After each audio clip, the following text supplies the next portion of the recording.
Welcome to Popcorn Planet. I am Andy Signore. We've been live, and now we're so excited because we have Dallas Anderson in the building. He just got in from the airplane. Man, thank you for making the time. I know you're a busy fella, but welcome to Popcorn Planet. Yeah, thanks for having me. So, Dallas, we found this Instagram post you put the other day.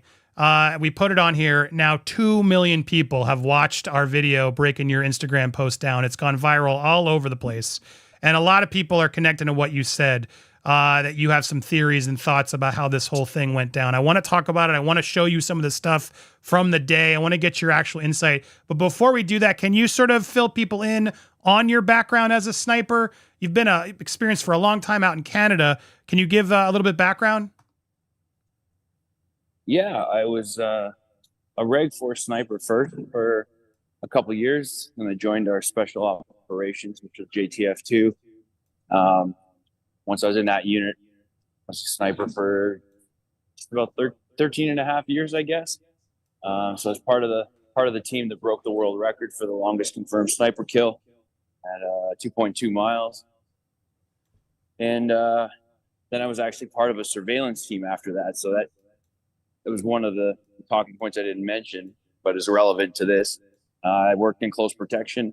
Our unit did close protection for the Prime Minister. Anytime he would go somewhere dangerous, I guess, we would take it over from the RCMP. Yeah, that was my career.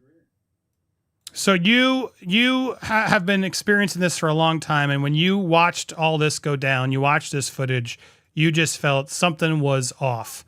I guess I want to start out at the gate. You're not trying to peddle any conspiracies, saying this was all staged and all that, but you have the feeling that something's not proper. This is not how it would have gone down for you. Yeah, exactly. I think the whole thing I said right off the start was, like I wasn't pointing a finger at a particular party, branch, organization, group. I'm just saying the one thing. Well, there's questions all over the place still to be answered for sure, but the one thing that I'd bet my house on is that kid didn't get on the roof with a gun within 150 meters of the president or former president without help from someone who knew what was going on. So that's what I want to get to here. What do you think is happening here as we play this clip? I want to watch it with you live because we've seen your feeling. You think the ineptitude here was so bad, there had to be somebody else involved, is what your take was. And when you watch this moment, take a look at what happened.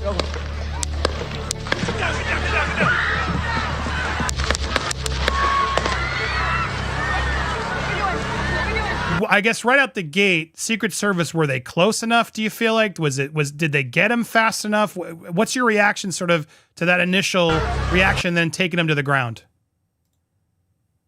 Yeah, all of those drills. I mean, obviously, you want to be as fast as possible. They kind of left him vulnerable a bunch of times between that and getting him to the vehicle. And in the close protection world, your whole existence and your whole job is to make sure that principal is safe. I think the whole world knows that group, of Secret Service folks could use a little more more training, I guess, or different selection process, perhaps. That was not really even the part, that was my comment. I think that kind of stuff, the communication breakdown, even hesitancy in shooting off the roof, some of that a factor could be lack of training or incompetence or lack of experience.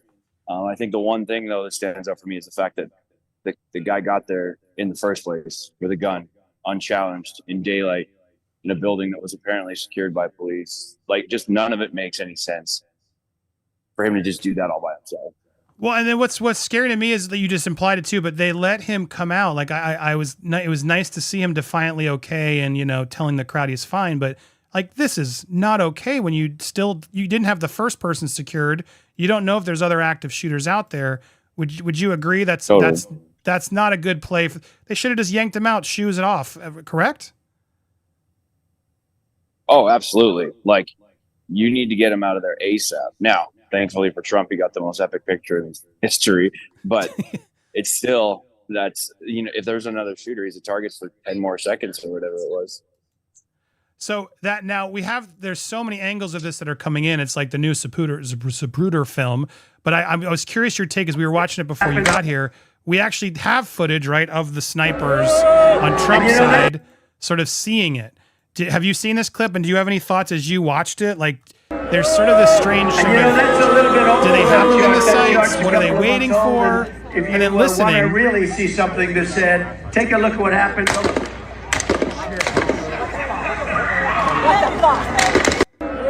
Then there's like 3 rounds go off. He sort of looks around trying to find it. What is your take? There's rumors that they had him in his sights, that they were waiting for clearance. From your experience, what you see those snipers on the roof, what do you think was going on?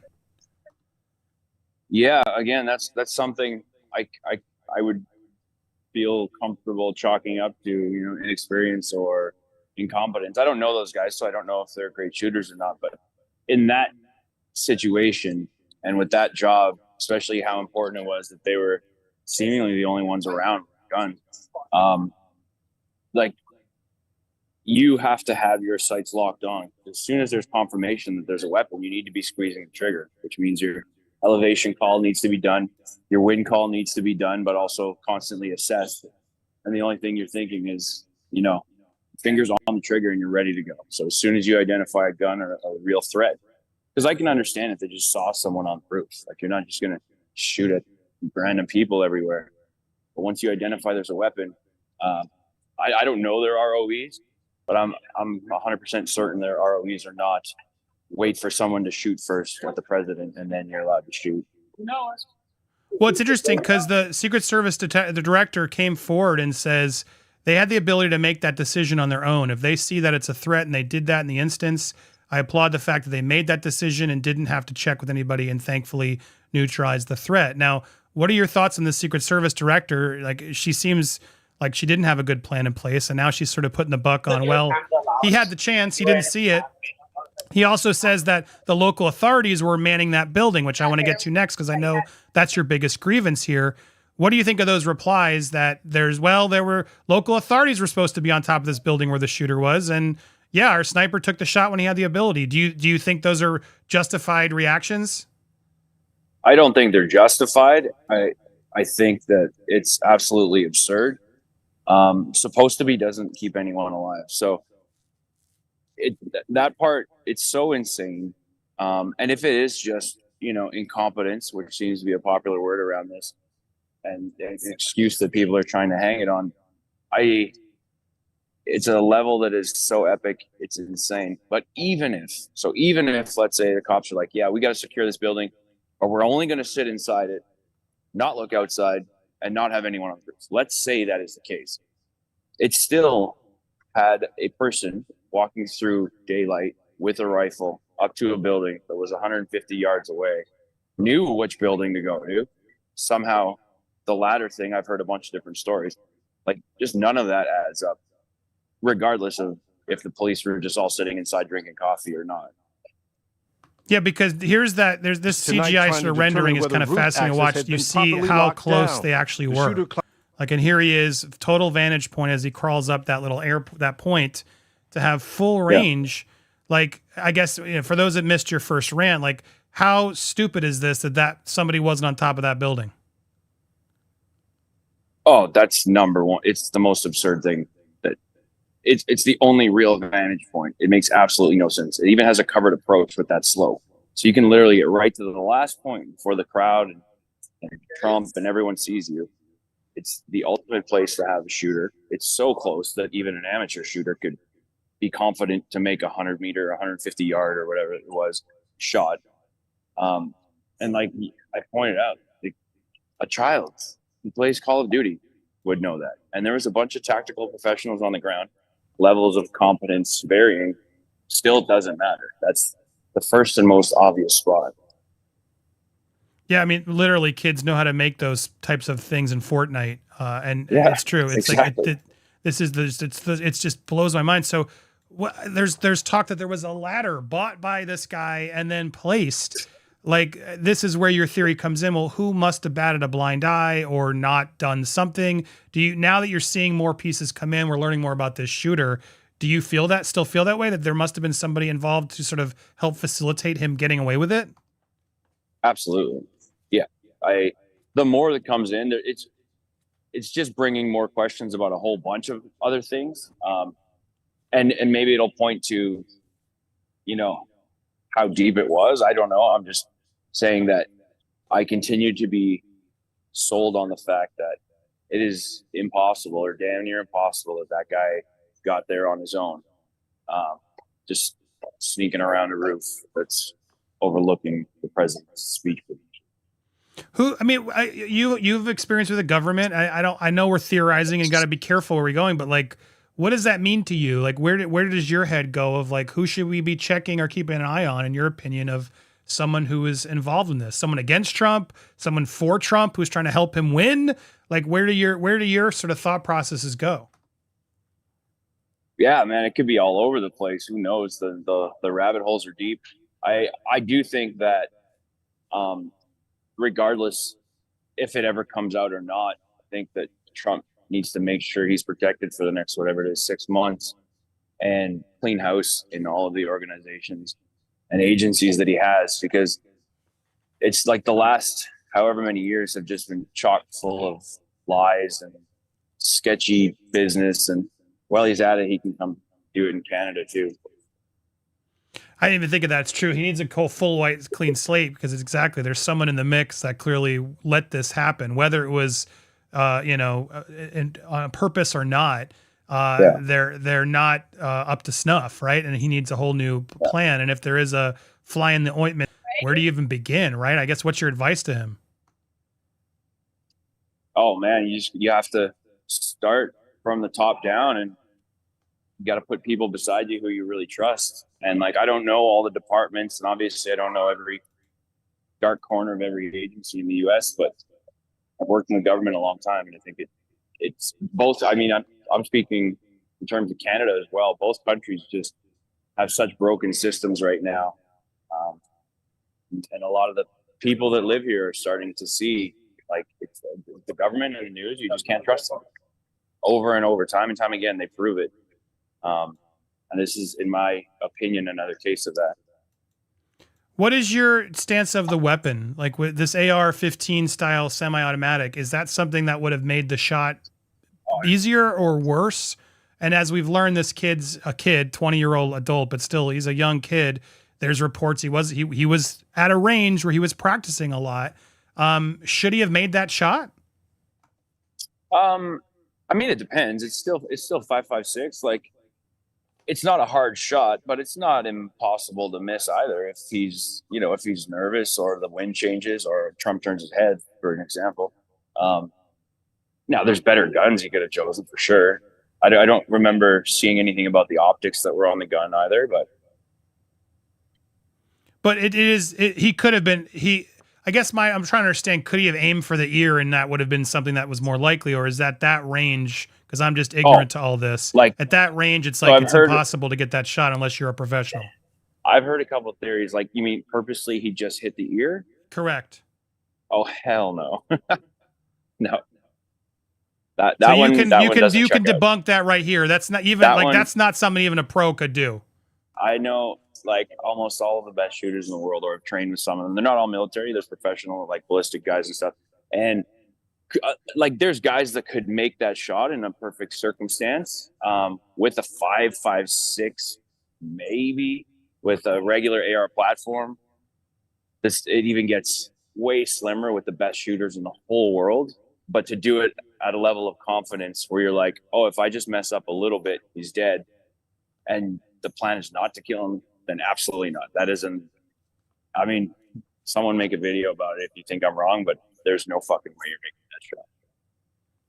So it's not an easy shot to make. I mean, but if getting a headshot at that point, is that more doable? Do you feel like this is something he could have missed on purpose, or this was just an experience, or just the wind?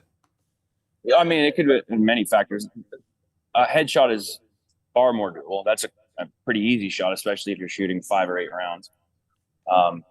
Like, that's almost a guarantee, even if you've gone to the range just a couple days in your life.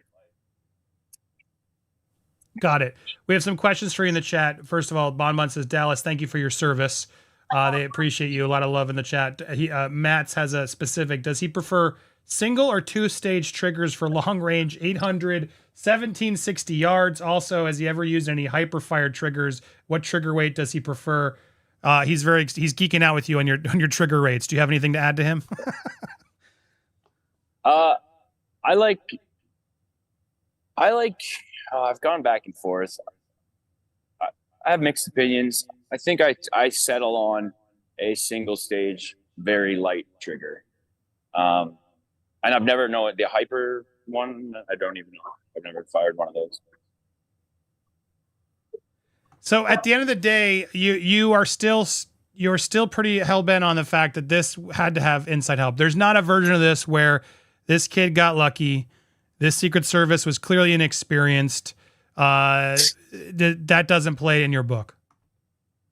As far as I'm concerned, no. And I mean, I really don't care if I'm ever proven right or wrong for that matter, because it's going to be a bunch of wrong until the truth about this comes out. And sometimes in the government, that takes a long, long, long time, if ever. That's sadly true. But yeah, I mean, this kid's coming forward. It's weird. There's like Republican backstory. There's some liberal donations. We don't even know his backstory. Do you think that's going to play in your decision making moving forward too? Do you think there's a clip going around where he was trying to slash all their throats? Could he have been a patsy for somebody at some point? Are you even putting that on the table? What are your thoughts? Oh man, I'm not taking anything off the table. I'm just not saying with any level of confidence that I know what the hell it is. There's been so many crazy things in the history of, well, even just my life. I'm 41 years old. There's been so many things that are absolutely unbelievable that nothing would surprise me. But you mean even in your line of work? That's why I'm kind of asking. Like, I imagine you've seen some stuff you can't fully disclose. Like, would it put it past you? No. No, I don't think so. I mean, until something. It's just, again, it's all based on the foundation that the news and the government just constantly lies to its citizens. So who knows, man? Yeah, it's a sad day. So moving forward, we're gonna. I imagine you're right. We're moving at a snail's pace to get kind of this information. The media is definitely run all over with a lot of misinformation. What are things you're looking forward to and looking for specifically as you continue this research? And what should smart viewers look for as well? What are things that are going to help advise you on knowing we're not being told the truth? Yeah, I don't know. And to be honest, I'm not even tracking it that much. Like I'm obviously hearing it because I'm talking about it a lot. I think the more important thing is people realizing all the inconsistencies. Like, you can go back as far as you want. Sometimes it sounds, like people are crazy conspiracy theorists. Like, they point out a government lie, and then it comes forward in the government. It's like, oh yeah, fuck, we were lying. Just look at this situation, all the inconsistencies, all the lies you've seen and are going to continue to see, and help that guide your decisions kind of in the future.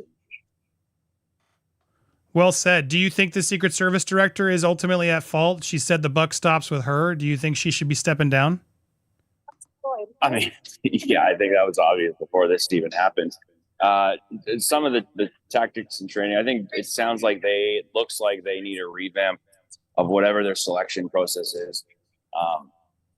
There was some pretty mind-blowing tactical incompetence I've seen on videos, and like, that's not the place for it. You should have the best soldiers in America around that guy.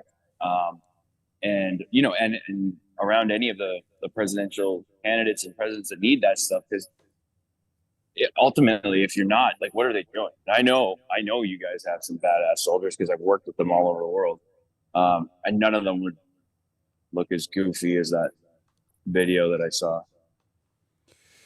Yeah, there's definitely a lot of questions, and I appreciate you coming in here and opening up this thing, because a lot of people are getting mad. Andy, what are you doing? This is misinformation. I just can't believe how many people are just sort of closing their eyes to the clear problems that are here. There's something wrong, and the Secret Service is supposed to be better. I know you're not experienced with the American sort of leagues of things that happen here, but this is not something that would have happened on your watch because you protected a lot of important people, right? Prime ministers and stuff in Canada. You're telling me that number 2 right there, that second warehouse where he was found, there's no way that would have been left unsecure, especially enough to have him potentially put a ladder on, be climbing down it. It's just, I agree with you. That seems absurd. You didn't even need to have another sniper team. Let's say you're short on snipers. You could have a guy sitting up there smoking cigarettes all day. It doesn't matter. But it's secured. Right. Someone with a walkie on top just keeping their eye on it is what's crazy to me. Yeah. And then when they say this excuse of, well, that was local enforcement's job to lock it down, do you think that's a fair excuse? Or is what trumps that? Shouldn't they all have some sort of Secret Service person there at these spots to radio to each other? Oh, yeah. It makes no sense. If you're going to use a partner, I've worked with partner forces all over the place, including police, you still, in something this important, like you're double checking the work and the plan before the day of, this important meeting. It's not like, oh, that's your responsibility. You got it. Thumbs up. And now everyone can turn a blind eye to everything. That doesn't make any sense either. Doesn't make any sense. I appreciate you. I want to make sure I plug you. You are a veteran. You're a veteran. Thank you for the service out there and what you did in Canada. And I appreciate you. You've now turned to music, and I've been a fan of your music. You're clearly bringing your life as a shooter, born with a gun in your hand. It's really amazing what you're putting out there. Tell me about the musician side of you. Where did that come from? How long have you been playing, and what's coming up? Yeah, it's pretty new, man. I started writing songs at the tail end of my military career. But with all the focus that I'd put into the military and shooting and fighting and all this stuff is now into songs and songwriting. And I'm having a blast. We've been on tour with some good artists. We're going on tour this fall with a guy named Brian Martin. Just got a bunch of shows coming everywhere and more music to come. Yeah, I'm excited, man. I'm playing a little bit again. Make sure you go check out Dallas over on Instagram. Is a good place to follow him. Get his link tree there, and you can follow him, support him when he's on tour. I'd love to have you back, man, as this story progresses. So anytime you're willing, come on in. Thank you for calling from the airport, brother. Anything else you want to add to the audience watching? We got almost 12,000 people in. Here's your chance. Plug away. I just say thanks for tuning in. Check out my music if you like country. And even though there's crazy opinions and comments flying around the internet, just try and be nice to each other, because I think it's the only way that this gigantic divide is made smaller. Well said. It's like, I don't care who you voted for. You shouldn't care who I voted for. We're all human beings. We should be supporting and conversing like this more and more often. And so I'm so grateful you came in here, spreading that message, helping us get there and asking these questions, because I think these are the right questions to answer. So thank you, sir. Really appreciate it. Hope you'll come back. We got a lot more going. Don't go anywhere, but I want to let Dallas go because, look, he clearly needs to get out of the airport. Yeah. So thank you, brother. Thanks for the patience. Enjoy you, man. Talk soon. Perfect time. We're boarding. Enjoy, man. Have a good, safe flight. Okay, bye. Talk to you later, man. There it is. All right, we got some more we're going to be going through, but what an awesome interview. What a cool dude. Am I crazy, dudes? Come on. Around here, I do what I want to do. And look, he didn't tell me to plug it. I was loving this music. Go support Dallas. He's a badass. I like that he's asked these things so confidently. He's not afraid. And if you're not afraid, join us over here as well. Hit that subscribe button. Hit the bell for all alerts so you get notified. Smash the like and leave your comments down below when you get those notifications, because we got lots more in this story coming, and I got lots more for you here. All right, I love that sample there. What a voice, man. He's good. He's a badass. I mean, it makes sense because, he's a sniper. that takes a lot, man.